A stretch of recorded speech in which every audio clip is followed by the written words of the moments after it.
সকালের বাংলাদেশ দেখছেন আপনারা, জুলা জুবাইর আপনাদের সাথে আছে এবং প্রতিদিন আমরা যে চেষ্টাটা করি যে সম্ভাবনার যে কোনো গল্প আপনাদের সাথে শেয়ার করা। এবং সবচেয়ে বড় বিষয় হচ্ছে তারুণ্যদীপ্ত বাংলাদেশের অগ্রযাত্রার যারা সারথি, যারা বাংলাদেশকে ভিন্নভাবে অনন্য উচ্চতায় নিয়ে যাওয়ার চেষ্টা করছেন। একটা সময় বাংলাদেশের যেই পরিচয় ছিল সেই পরিচয়ের ব্যতি রেখে নতুন করে যারা বাংলাদেশকে পরিচিত করিয়ে দিচ্ছেন বিশ্ব মানচিত্রে, তাদের সাথে আপনাদের পরিচয় করাবার চেষ্টা করি। এবং সেই ধারাবাহিকতায় চমৎকার তরুণদের সাথে আমাদের পরিচয় হয়েছে, যেই তরুণেরা আশা জাগা নিয়ে কাজ করছে। শুধু আশা জাগা নিয়ে কাজ করছে বললে ভুল হবে, তারা আমাদেরকে নতুনভাবে ভাবতে দেখতে শেখাচ্ছে। এবং সবচেয়ে বড় বিষয়, সাহসিকতার যে অনন্য পরিচয় তারা রাখছে, সেটা সত্যিকার অর্থেই বিস্ময়কর। কারণ যেই বয়সটায় আমরা শুধুমাত্র চাকরি খুঁজে ফিরতাম, সেই বয়সটা তারা উদ্যোক্তা হিসেবে আত্মপ্রকাশ করছেন। এবং উদ্যোক্তা হওয়ার যেই ঝক্কি, যেই চ্যালেঞ্জ তারা প্রতি মুহূর্ত মোকাবেলা করছেন, শুধু বাংলাদেশ নয়, আন্তর্জাতিকভাবে নিজেকে প্রতিষ্ঠা করার একটা কঠিন প্রয়াসে লিপ্ত রয়েছেন। এবং সফলতা তাদের ছুঁই করছে, কাউকে সফলতা ছুঁয়ে গেছে, কিংবা কেউ সেই পথ ধরেই হাঁটছেন। এমন একজন মানুষকে আজ আপনাদের সাথে পরিচয় করাতে চাই, যিনি বাংলাদেশকে এক ভিন্নভাবে পরিচয় করাচ্ছেন, নিজের সক্ষমতার সর্বোচ্চটুকু সমাজ এবং বাস্তবতার জন্য বিলিয়ে দিচ্ছেন, এবং একই সাথে বাংলাদেশের নারীর যে নিরাপত্তা, সেই নিরাপত্তা নিশ্চিতও একাধারে কাজ করে যাচ্ছেন অনলাইন এবং অফলাইনে। পরিচয় করাচ্ছি আজকের অতিথিকে। আমাদের সাথে আছেন নরিন হক হৃদি, যিনি প্রতিষ্ঠাতা ডার্ক মার্ক। হৃদি, শুভ সকাল, স্বাগত সকালের বাংলাদেশে। নামটা কিন্তু চমৎকার, প্রথমেই বলতে হয় আপনার অর্গানাইজেশনের। একটু ডার্ক মার্ক সম্বন্ধে আমরা জানবো, তারপরে পরের গল্পে যাচ্ছি। অবশ্যই। আমি নরিন হক হৃদি বলছি ডার্ক পার্ক থেকে। সো আমাদের ডার্ক পার্ক অর্গানাইজেশনে আমরা 3টি বিষয় নিয়ে কাজ করছি। একটি হচ্ছে এআই অ্যাভাটার টকিং হেড, যেটা সাইকোলজিক্যাল কম্পেনিয়ন হিসেবে সবার সাথে একজন কনস্ট্যান্ট কম্পেনিয়ন এবং সাইকোলজিক্যাল সাপোর্ট হিসেবে কাজ করছে। Another is আমাদের women and children safety IoT device, smart jewelry. And another part is immersive technology. Right now, we are researching and creating our own technology and product from Darka. চমৎকার, নিঃসন্দেহে এটা আসার জায়গা নিয়ে। কারণ আমরা ইন্টারনেট অফ থিংস বা আইওটির যে ডিভাইসগুলোর কথা বলি, তা দেখা যায় পাশ্চাত্যের কোনো একটা উন্নত রাষ্ট্রে তৈরি হচ্ছে এবং তার অভ্যস্ততা তৈরি হচ্ছে, বাংলাদেশে আমরা তার প্রতি আগ্রহী হচ্ছি। সেখানে বাংলাদেশের একটি প্রতিষ্ঠান নিজের মতো করে চেষ্টা করছে আইওটি নিয়ে, এটা নিঃসন্দেহে আমাদের জন্য আশা জায়গা নিয়ে। এবং স্বাচ্ছন্দ্যের শুরুটা নরিনের কীভাবে হয়েছিল একটু জানতে চাই। প্রযুক্তি সংক্রান্ত এই যে বিচরণ, প্রযুক্তি ক্ষেত্রে যে বিচরণ, তার শুরুটা, স্বপ্ন দেখাটা ঠিক কীভাবে শুরু? শুরুতে যদিও আমি একজন সফটওয়্যার ইঞ্জিনিয়ার হিসেবে আমার ক্যারিয়ার শুরু করি, বাট পরবর্তীতে নিজস্ব প্রোডাক্ট ডেভেলপমেন্ট শুরু করি। বেসিক্যালি আমি এবং আমার কো-ফাউন্ডার নাজমুল ইসলাম নিশাদ, আমরা নিজেরাই আমাদের প্রোডাক্টগুলো ডেভেলপ করছি। আমরা তখন আমাদের বিজনেস বা স্টার্ট আপ সম্পর্কিত ওভাবে করে জ্ঞান ছিল না, বাট আমাদের স্মার্ট জুয়েলারি প্রথম ইউএনএসকেপ থেকে রেকগনাইজড হয় অ্যান্ড সিঙ্গাপুরে আমাদের একটি বড় অ্যাওয়ার্ড জিতে, যার মাধ্যমে আমরা পরবর্তীতে আমাদের এই ডিভাইসটা নিয়ে আমাদের ডার্ক কাকের জার্নি শুরু করি as a business. And besides that আমরা পরবর্তীতে লক্ষ্য করি যে শুধুমাত্র ডিভাইস এবং সেফটি ডিভাইসই হচ্ছে না, একজন মানুষকে constant psychological support, even after harassment or যারা কিছুটা lonely or require special attention, তাদের জন্য আমরা পরবর্তীতে শুরু করি আমাদের এআই অ্যাভাটার ডেভেলপমেন্ট, এবং আমরা নিজস্ব ইন হাউসে এখন ডেভেলপ করছি। বা চমৎকার, নিঃসন্দেহে এটা আমাদের জন্য স্বস্তিদায়ক এবং চমকপ্রদ একটি বিষয়। খুব স্বাভাবিকভাবে আর&ডি করার ক্ষেত্রে ইন্টারনেট অফ থিংসের যে বিষয়টি দেখা যায় যে প্রচুর পরিমাণে বিনিয়োগের প্রয়োজন হয়। আপনারা যে দুজন সহপ্রতিষ্ঠাতা, দুজন মিলে এই সাহসী উদ্যোগটা নিয়েছেন, পেশাগত জীবনটিকে পাশে রেখে আপনার উদ্যোক্তা হিসেবে আত্মপ্রকাশ করবার চেষ্টা করেছেন। সবচেয়ে বড় চ্যালেঞ্জটা কি মনে হয়েছে? এবং একই সাথে এই আর&ডির জন্য যে ফান্ডটুকু লাগে, সেই ফান্ডের সংকুলান কিভাবে হচ্ছে? আমি খুব আগ্রহী আসলে জানতে। অ্যাকচুয়ালি আপনি খুবই এক ক্রুশিয়াল জায়গায় পয়েন্ট আউট করেছেন, দ্যাট ইজ ফান্ডিং অ্যান্ড আর&ডি। আমরা নিজেরাই আর&ডি শুরু করেছি এবং আমাদের প্রথম জার্নিটাই শুরু হয় আমাদের নিজস্ব ইনকাম ইনভেস্টমেন্ট থেকে। এখানে আমরা নিজেরাই টাইম দিচ্ছি, নিজস্ব ইনকাম এখানে রিইনভেস্ট করছি আমাদের আর&ডির জন্য এবং ডেভেলপমেন্টের জন্য। আমাদের প্রথম ফান্ডিং আসে ইউএনএসকেপ এবং শিলভস্টেক থেকে, যেটা আমরা স্মার্ট জুয়েলারি আর&ডির জন্য, বিকজ আমরা নিজস্ব বাংলাদেশ আইওটি ডিভাইস ডেভেলপমেন্টের জন্য কাজ করছি।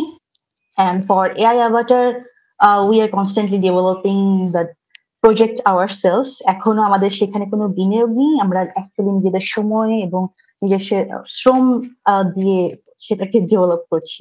ফাইন্যান্সিয়াল ফান্ডিং বা আমরা যে জায়গাটা আসলে সাপোর্টের কথা বলি, ওই সাপোর্টটা আমরা ফুললি নিজস্ব ইনকাম রিজেনারেট করেই আবার রিইনভেস্ট করা দরকার থেকে।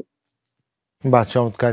নরেন, এক্ষেত্রে একটা খুব স্বাভাবিকভাবে একটা অস্বস্তির জায়গা আমাদের জন্য এমনটা থাকে, কারণ আমরা বিশ্বের যাদের সাথে আসলে কম্পিট করছি, যেই দেশের যেই প্রযুক্তি প্রতিষ্ঠানগুলোর সাথে আমরা কম্পিট করছি, দেখা যায় তাদের সিড ফান্ডিং বা ভেঞ্চার ক্যাপিটাল এরকম প্রতিষ্ঠানগুলো টায়ার 1, টায়ার 2, টায়ার 3-তে চমৎকারভাবে বিন্যস্ত। এই একটা জায়গায় তারা প্রাথমিকভাবে যেই সিড ফান্ডিংয়ের প্রতিষ্ঠানগুলো আছে, মাল্টিপল ক্ষেত্র আছে যেখানে আপনারা উদ্যোক্তা হিসেবে নিজেদের বিনিয়োগটি দিয়ে আসলে করতে হচ্ছে, সেখানটার ইকোসিস্টেম কিন্তু একদমই ব্যতিক্রম। এবং এই কম্পিটিশনটা ওই একটা জায়গায় আসলে অসম হয়ে যায় যখন শুরুটা অনিশ্চয়তা দিয়ে তৈরি হয় আসলে। এই এই গ্যাপটা আসলে কিভাবে বাংলাদেশে দূর করা সম্ভব বলে আপনার মনে হয়, কিংবা আদৌ আসলে এই গ্যাপ কোনোদিন দূর হবার কিনা?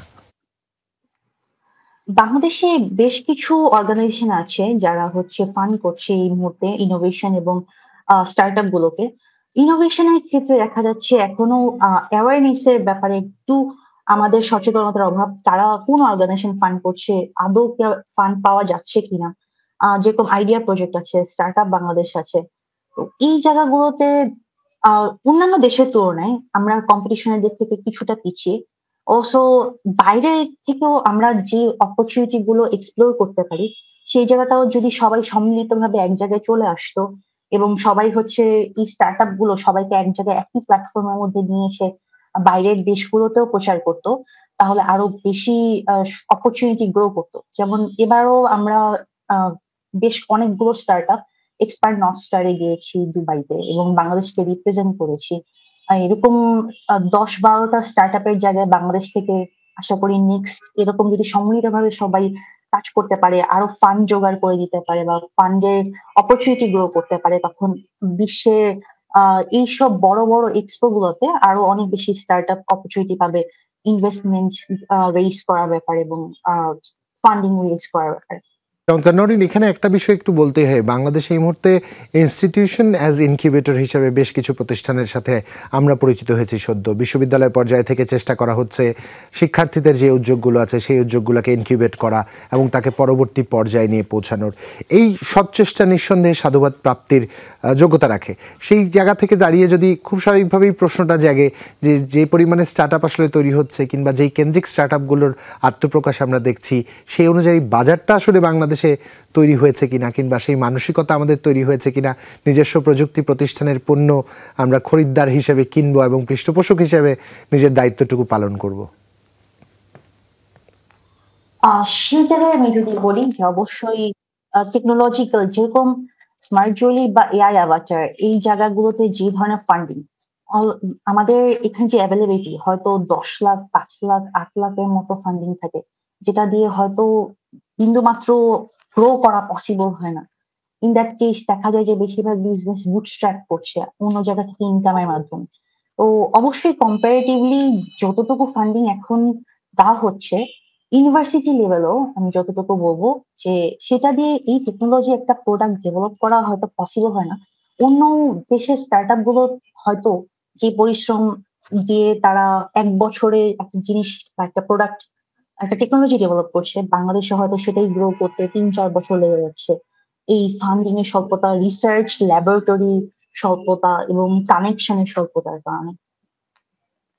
আমরা বাংলাদেশে কিন্তু বেশ কিছু কোওয়ার্কিং প্লেসের কথা জানি, কিন্তু যে জায়গাটা এসে আসলে আমরা থমকে যাই, কো ফাউন্ডারদের যে নেটওয়ার্কগুলো থাকা উচিত কিংবা ফাউন্ডার্সদের যে নেটওয়ার্কগুলো থাকা উচিত, যেখানে হয়তো একজন আরেকজনের সোর্স প্রোভাইডার কিংবা লজিস্টিকের যেই অংশটুকু গ্যাপ থাকে সেটা ফুলফিল করা যায়, এরকম জায়গায় এসে দাঁড়াতে পারে। এরকম কোনো নেটওয়ার্ক কি স্বতঃস্ফূর্তভাবে বাংলাদেশে এই মুহূর্তে অ্যাক্টিভ রয়েছে কিনা, যা হয়তো আমি জানি কিন্তু আমার দর্শকদের জানা নেই, যেটা আপনার মাধ্যমে একটু জানাতে চাই।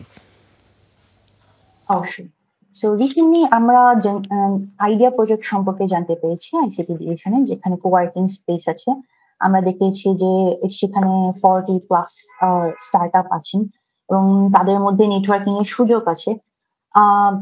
One of the thing is যে সুযোগ দিলেও আমাদের কো ফাউন্ডার এবং যারা স্টার্টআপে আসছি তাদেরকেও নিজে থেকে নেটওয়ার্কিং করতে জানা প্রয়োজন। তাদেরকেও রিচ আউট কিভাবে করতে হবে, শুধু টেকনোলজিক্যাল ডেভেলপমেন্ট জানলেই হবে না, তাদেরকেও এই জায়গাটা এক্সপ্লোর করতে হবে যে কিভাবে কানেকশন গ্রো করা যায়। এছাড়াও টার্টল ভেঞ্চার আছে, স্টার্টআপ বাংলাদেশ আছে। আমরা দেখেছি যে তারাও কিছুটা কানেকশন ক্রিয়েট করে দেওয়ার ব্যাপারে, নেটওয়ার্কিং এর ব্যাপারে অ্যাসিস্ট করছেন। So as far as I know, these kind of organizations, they help if you reach out. So নিজে থেকে রিচ আউট করতে পারাটা দরকার, তখন দেখা যায় যে আরো অনেক বেশি অপরচুনিটি সম্পর্কে জানা যায়।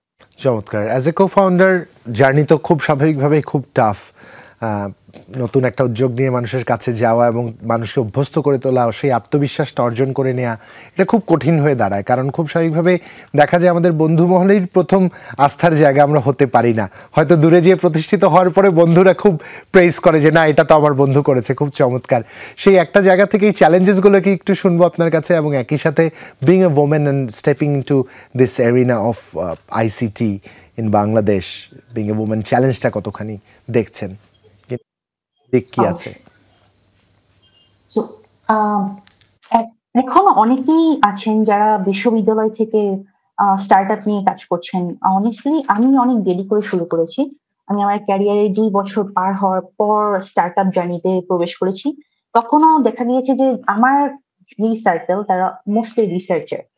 তারা বাইরের দেশে পড়তে গিয়েছে, পিএইচডি করছে। সো দ্যাটস ওয়াই আমি খুব একটা অপরচুনিটি পাইনি আমার বন্ধু মহলের সাথে যে আমার উদ্যোগগুলো নিয়ে ওভাবে কাজ করব, কথা বলবো বা তাদের কাছে সেটা প্রকাশ করব। সো ইন দ্যাট কেস অনেক জায়গায় হয়েছে যে তখন আমি জানি না যে কোথাও রিচ আউট করতে হবে বা তার সাথে কথা বলা লাগবে, মেন্টর পাওয়া। সবচেয়ে বড় চ্যালেঞ্জ ছিল আমার জন্য এবং আমার কো-ফাউন্ডারের জন্য যে একজন পারফেক্ট মেন্টর পাওয়া। কারণ এই জার্নিটা খুবই লোনলি এবং খুবই চ্যালেঞ্জিং। ফ্যামিলির সাথে প্রচুর পরিমাণে কলিশন হবে, ফ্রেন্ড গ্রুপদের সাথে ডিটাচ হয়ে যাওয়ার প্রচুর পরিমাণে পসিবিলিটি থাকে। অ্যান্ড আগে যেই আমরা কমিউনিটি গুলো আছি সেগুলো থেকেও দেখা যায় যে প্রচুর পরিমাণে বিচ্ছিন্ন হওয়ার পসিবিলিটি থাকে। তো স্টার্টআপে এর জন্য দরকার খুবই ভালো একজন সেলস পারসন হওয়া as a co-founder. As a technical person I was a bad sales person, bad business person. But ধাক্কা খেয়ে খেয়ে শিখতে হয়েছে। কো-ফাউন্ডারদের মধ্যে এই ব্যালেন্সটা থাকলে তখন দেখা যায় যে আরো বেশি ইজিয়ার হয়। But most of the startups I know, they are all mostly technical people, যত জনকে আমরা চিনি দেশে এবং দেশের বাইরে। সো এই জায়গাটায় একজন বিজনেস নলেজ গেইন করা from technical background to business, that transition is challenging. নরিন, খুব স্বাভাবিকভাবেই একজন কোফাউন্ডারকে সুপারম্যান পর্যায়ে যেয়ে পৌঁছাতে হয়। আপনি সেলস না জানলেও আপনাকে সেলস জানতে হয়, আপনি মার্কেটিং না বুঝলেও আপনাকে শিখে নিতে হয়। শুধুমাত্র টেকনিক্যাল সক্ষমতা বা দক্ষতা থাকলেই যে নিজে সফল উদ্যোক্তা হিসেবে নিজেকে প্রতিষ্ঠা করা যাবে, এটাও খুব ভুল। এবং অনেক ক্ষেত্রেই দেখা যায় আমরা হয়তো কোফাউন্ডার হিসেবে কাছের বন্ধুদেরকে বেছে নিই, অথচ বেছে নেওয়ার দরকার ছিল স্কিলটা কী থাকে, কীরকমভাবে ব্যালেন্স, তাহলে হয়তো টিমটা অনেক বেশি ব্যালেন্স থাকতো। যাই হোক, আপনার জন্য শুভকামনা। আরও ছোটোখাটো কিছু প্রশ্ন ছিল, আমি জানি না খুব কতটুকু সময় পাবো আপনার কাছে জানবার। খুব কৌতূহলী আমি জানতে, আসলে নারী নিরাপত্তার নিয়ে আপনি কাজ করেন এবং সামাজিক সচেতনতা বৃদ্ধির জন্য নারীর কাজ করেন। এই একটা জায়গায় এই মুহূর্তে বাংলাদেশের ডেমোগ্রাফিটা একটু আপনার কাছ থেকে শুনতে চাই। কাজ করতে যে অনলাইন অফলাইনে নারী নিরাপত্তা এবং সক্ষমতার চিত্র কি দেখছেন? এই মুহূর্তে বাংলাদেশে নারী এবং শিশু নিরাপত্তা স্পেসিফিক্যালি অনলাইন এন্ড অফলাইনে বেশ অপরচুনিটি গ্রো করেছে। বেশ কিছু টেকনোলজিক্যাল কাজ চলছে বাংলাদেশের সরকারের ক্ষেত্রে, যেরকম 109 call, 999 and then police cyber support for women নিয়ে কাজ হয়েছে, বেশ ভালো। বাট এই জায়গাটায় আমরা যত কাজ করতে গিয়ে চ্যালেঞ্জ ফেস করেছি, specifically safety device for women and children, smart way. One that is awareness and availability of internet. Specifically technologically আমরা একটু ব্যাকওয়ার্ডে থাকার কারণে একটা নতুন টেকনোলজি এবং নতুন ডিভাইসকে ইন্ট্রোডিউস করা বাংলাদেশ মার্কেটে, এবং সেখানে নারী এবং শিশুদের যাদেরকে অ্যাকচুয়ালি ওই জায়গাটায় ট্রেন করাতে হবে, রিচ করতে হবে, not just Dhaka but also ঢাকার বাইরে, ইভেন রুরাল এরিয়াতে, যেহেতু ওই জায়গায় হ্যারাসমেন্ট অফলাইনের পার্টটাতে বেশি অ্যান্ড অনলাইনের পার্টটাতে শহর কেন্দ্রিক জায়গাগুলোতে বেশি। সেই জায়গায় ওই অ্যাওয়ারনেসটা ক্রিয়েট করার ব্যাপারে প্রচুর পরিমাণে কম্বাইন্ড অর্গানাইজেশনাল সাপোর্টটা দরকার। এই জায়গায় সবাইকে একসাথে করে নিয়ে আসা এবং সেই পরিমাণ রিচ আউটের জন্য যে ফাইন্যান্সিয়াল সাপোর্ট, এই জায়গাটাও একটা চ্যালেঞ্জ দেখা যায়। আবার অনলাইনের ক্ষেত্রে এই যে একটা ক্যাম্পেইন করা যে নারী বা শিশুরা কিভাবে নিজেদের ডেটা প্রোটেক্ট করতে পারে, কিভাবে তাদের হ্যারাসমেন্টের ইনসিডেন্ট গুলোকে রেকর্ড করতে পারে, সেই ধরনের এডুকেশন দেওয়া। বা চমৎকার। অফলাইনের ক্ষেত্রে আমরা যদি বলি যে আমাদের এখানে অনেক নরিন, অল্প সিসিটিভি ক্যামেরা। যদিও অল্প কথায় আপনি বললেন, কিন্তু মোটামুটি ফুল ডেমোগ্রাফিটা আপনি আমাদের বুঝিয়ে দিয়েছেন। অসংখ্য ধন্যবাদ, কৃতজ্ঞতা এবং শুভকামনা ফর ডার্ক কাক। অপেক্ষায় থাকলাম তার আইওটি ডিভাইসগুলোর কবে খরিদ্দার হতে পারবো সেটার, এবং আপনার জন্য শুভকামনা আপনার কো ফাউন্ডারের জন্য।